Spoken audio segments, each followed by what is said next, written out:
Good evening, all hearing person.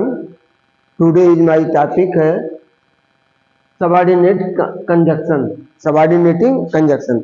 कल हमने आपको बताया था कोऑर्डिनेटिंग कंजक्शन, उसके चारों प्रकार को बताया था।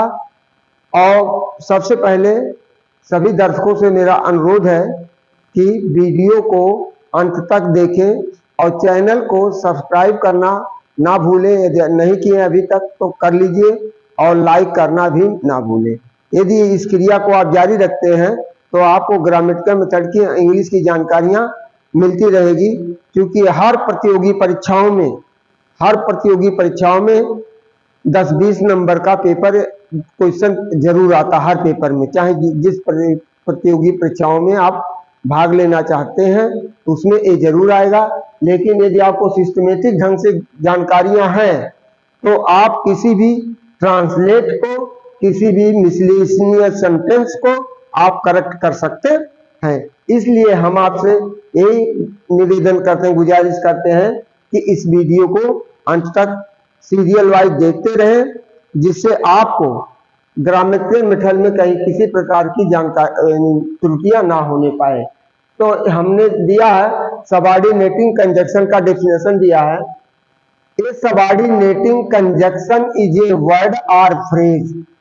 कह रहा संयोजक या समुच्चय संयोजक एक जोड़ने वाला उपवाक्यांश का एक शब्द होता है that links to depend clause to an independent, जो एक स्वतंत्र अथवा आश्रित उपवाक्यांश पर आधारित होता है। दिस वर्ड और phrase indicate that a clause has informative value, जिसका एक अपना महत्व होता है। To add to the sentences main idea signalling a cause and effect relationship or a shift in time and place between two class। अर्थात समुच्चय बोधक संयोजक एक जोड़ने वाला शब्द या वाक्यांश है। अभिन्नत संयोजन एक जोड़ने वाला शब्द या वाक्यांश है जो एक आश्रित उपवाक का परिचय देता है और इसे एक मुख्य उपवाक का स्वतंत्र उपवाक से जोड़ देता है। यानी कहने का मतलब है जो सबॉर्डिनेट क्लॉज है या प्रिंसिपल क्लॉज के साथ जुड़ करके अपना सटीक अर्थ प्रदान कर देता है। तो इस तरह इसमें टाइम है, रीजन है, रिजल्ट है, कंडीशन है, कंपैरिजन है, तुलनात्मक। टाइम समय, इसमें समय का बता रहा I shall complete my work before I go to bed. अब बिफोर बिस्तर से जाने से पहले मैं अपना कार्य पूरा कर लूंगा, दैट इज शैल। दूसरा एग्जांपल हमने दिया है you have not written since I saw you last. मैंने आपको अंत में देखा तब तक तुम नहीं लिख चुके हो। रीजन दे रहा है, कारण दे रहा है। The child is weeping because he is not well.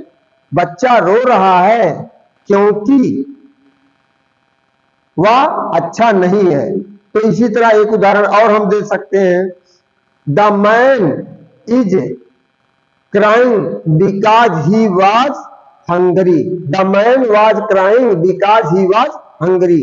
आदमी भूखा था इसलिए वह क्योंकि वह रो रहा है, क्योंकि वह रो रहा आदमी भूखा था। दूसरा एग्जांपल इसका दे रहे हैं I did not buy new book because I have no money. मैंने नई पुस्तक नहीं खरीदा क्योंकि मेरे पास पैसा नहीं है था, मेरे पास पैसा नहीं है। इसलिए यहां देखिए जो अंडरलाइन वर्ड है ये हमारे टाइम और रीजन को शो कर रहे हैं। और रिजल्ट सी हमारा रिजल्ट है he is so weak that he can not walk. वह इतना कमजोर है कि वह दौड़ नहीं, टहल नहीं सकता है। तो यह दैट हो गया। और दूसरा example you are too fat that you can not run. करा तुम इतने मोटे हो कि तुम दौड़ नहीं सकते हो। अब कंडीशन में ये शर्त लगा दे रहा है, इफ यू कम, यदि तुम आते हो, आई शैल टीच यू, मैं तुम्हारी सहायता करूंगा। या if you come to me, I shall help you, मैं तुम्हारी सहायता करूंगा या मैं तुम्हें पढ़ाऊंगा। तो दूसरा उदाहरण दे रहे हैं, you can not pass unless you work hard, कह रहा तुम्हें सफल नहीं हो सकते हो, पास नहीं हो सकते हो, अनावश्यक में तुम कठिन परिश्रम करते हो, दैट इज ऑल। अब कंपेरिजन में कर रहा है, we speak faster than we write, लिखने की अपेक्षा हम तेजी से बोल सकते हैं। दूसरा, Ravi is taller than Mohan, Ravi Mohan से लंबा है। इस तरह से हम आपको इसका बताए हैं इसको। तो इस तरह हम कंपैरिजन के साथ उदाहरण देते हुए आज का टॉपिक अब समाप्त कर रहे हैं। हमारा आप लोगों से, सभी श्रोताओं से, छोटे बड़े बुजुर्ग या जो इंग्लिश के शौकीन हैं, उनसे मेरा गुजारिश है कि वो पढ़ें और वीडियो को देखें अंत तक और इसको सब्सक्राइब करें, लाइक करें, जिससे आपको नई नई जानकारियां इस तरह मिलती रहेंगी। आने वाले समय में हम आपको सोशल स्टडी से संबंधित सिविक्स है, हिस्ट्री है, जियोग्राफी है, अन्य जानकार करंट अफेयर्स है, इस तरह राजनीतिक कुछ घटनाएं हैं, इस तरह नई नई जानकारियां आपको देते रहेंगे। या जो जिस तरह संगीत म्यूजिक की कुछ जानकारियां भी उसके पहले दो एक वीडियो हम डाल चुके हैं। तो यहीं पर आज हमारा टॉपिक समाप्त होता है। तब तक के लिए अलविदा, नमस्कार, धन्यवाद।